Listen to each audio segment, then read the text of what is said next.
you guys. Welcome back for our daily practice questions. It is day 219, and as always, I like to first start with my introduction and disclaimer before getting started with our questions for today.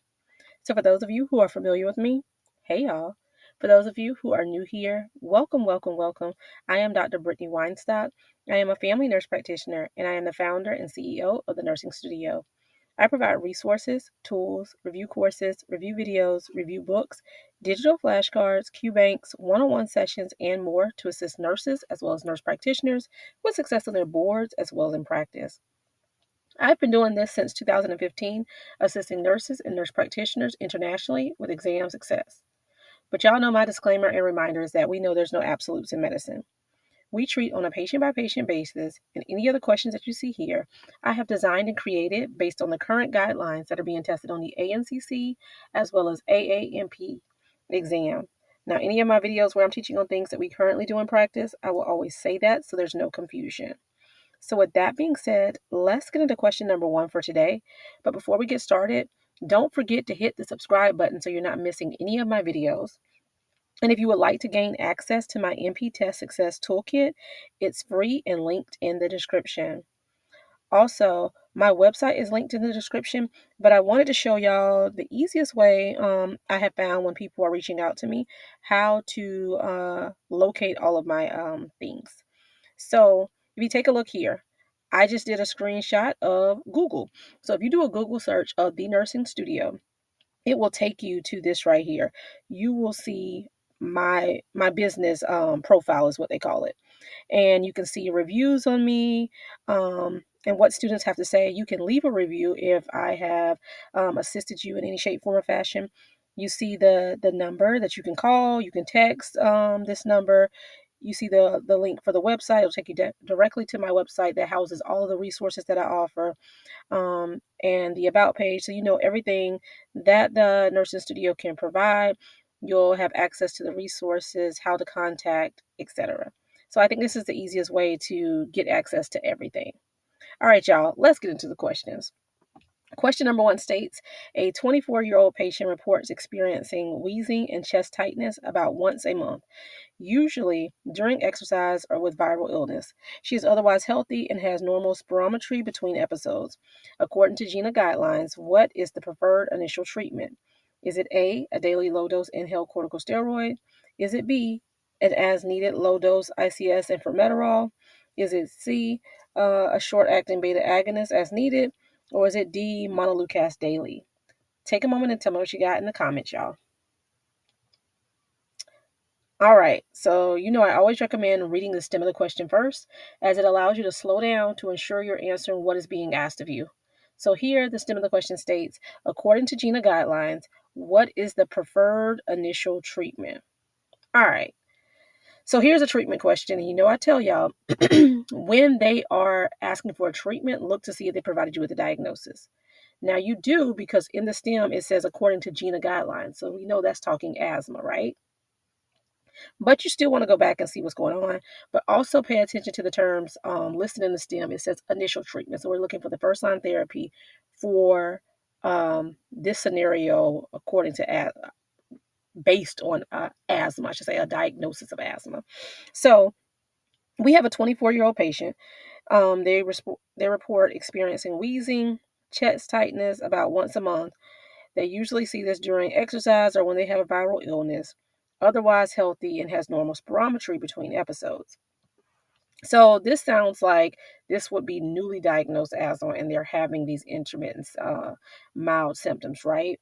So your best answer is going to be B. You want to start them with an as-needed low-dose ICS plus formoterol, the combo inhaler, okay? All right, question number 2. A 10-year-old, and let me go back to this real quick so y'all can know what I'm talking about as well. Based off of that presentation, like I said, that will be like new onset, mild, intermittent stages. So that will be step 1 of the GINA guidelines. So if you're looking at the chart, look at those steps as well so you can understand why I'm saying this is the answer choice.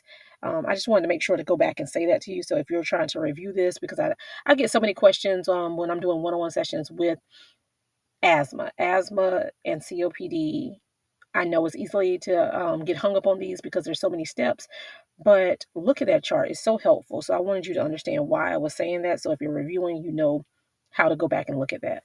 All right, y'all. Question number 2. A 10-year-old child has asthma symptoms daily and wakes up at night twice a week with coughing. He uses albuterol several times a week and has had 2 exacerbations in the past 6 months. What is the preferred step 3 treatment per GINA guidelines? Is it a daily low dose ICS with as needed SABA? Is it a daily medium dose ICS? Is it C, a daily low dose ICS plus LABA? Or is it D, monoleucas monotherapy? Take a moment and tell me what you got. All right, so STEM of the question says, what is the preferred step 3 treatment per GINA guidelines? Y'all, the STEM tells you everything you need to know, right? Because we're following GINA guidelines and it's asking you what is the preferred step 3 treatment. So what do we do in step 3? And your answer is C, right? We go to a daily low dose ICS plus a LABA combo inhaler. Remember, step 1 and step 2, you use the low dose combo inhaler of the LABA and ICS, but it's as needed. When we get to step 3 is when we still do the low dose, but it's now on a maintenance regimen, so you're taking it daily. So C is your best answer. All right, lastly, in question number 3, a 45-year-old patient with asthma is already on a daily low-dose ICS plus LABA, but continues to have daily symptoms, uses rescue inhaler almost daily, and wakes up at night multiple times per week. What is the preferred next step in management per GINA guidelines? Is it A, increase the SABA dose? Is it B, switch to a LAMA inhaler? Is it C, step up to medium dose ICS and LABA? Or is it D, start oral corticosteroids? Take a moment and tell me what you got, y'all. All right, STEM of the question. What is the preferred next step in management per GINA guidelines? So again, we know based off of this, we're talking asthma and we're looking for a treatment here. So, but it's asking for the next step. So let's see where we are currently. So then we'll know what to step up to, right? So we have a 45-year-old patient with asthma. They're already on a daily low dose ICS and LABA. That alone tells you what you need to know, right? Because we're clearly needing to do something other than this.